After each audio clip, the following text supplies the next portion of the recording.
Hey everyone, I just wanted to give a defense of big words. This is to some extent a response to Mauricio's first point in his response video to me. So this is my response to his response. Actually, this is like a multiple response. So let's just go ahead and think of this as a new thread though. Whole different topic. Mauricio's argument was that in general, though big words can sometimes be helpful for the nuances of language, the nuances of concepts, it's not helpful for those who maybe aren't really informed about these things, to whom my audience is, and basically that I need to go ahead and explain concepts in common everyday terminology, for the sake of everyone who's listening anyway, because nobody really knows these words, so why use them, valid concern, valid point, and I felt like I just got to step back for a second and explain the whole reasoning behind going ahead and using said vocabulary. When I think of communicating, when I think of making a point, my agenda is not only to have the substance of the argument, but also have the style to be able to portray it to everyone. To me, that is good rhetoric. Good rhetoric is taking complex ideas and being able to create a bridge between the complex idea and maybe the lack of understanding that some people have, instead of being able to portray the idea. So I'm a big fan of simplifying complex ideas.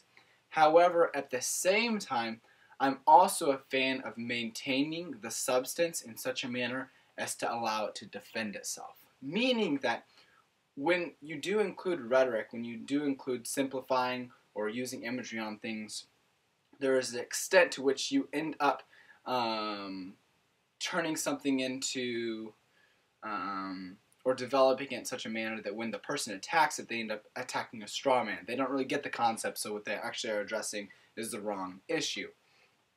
So I like to be able to not only make my point and get it to be understood, but also get that portray it in such a manner as to allow the person to actually understand what is possible to disagree with.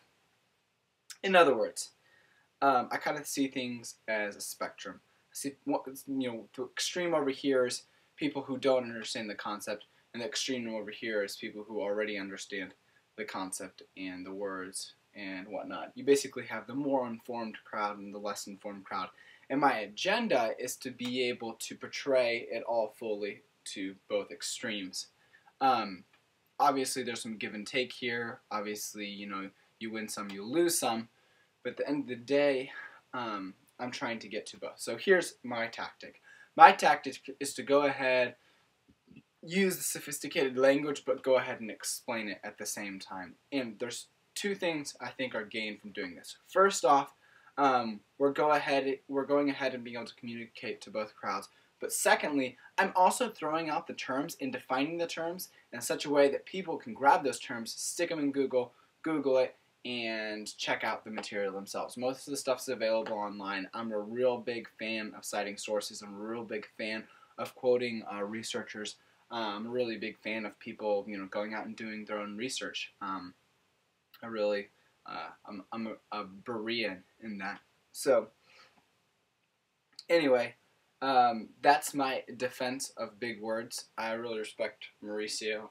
I really respect his humility he has in constantly bringing people back to, just using simple terminology, and I really admire that. One of the things that's really made the Pixar movies, or especially able to do this, one of the things that's really set them apart is their ability to have both, entertainment for children, but also depth for, the older crowd, parents and whatnot, who are watching. They're actually some of the most quote-unquote family-friendly films because they're able to capture the minds of both.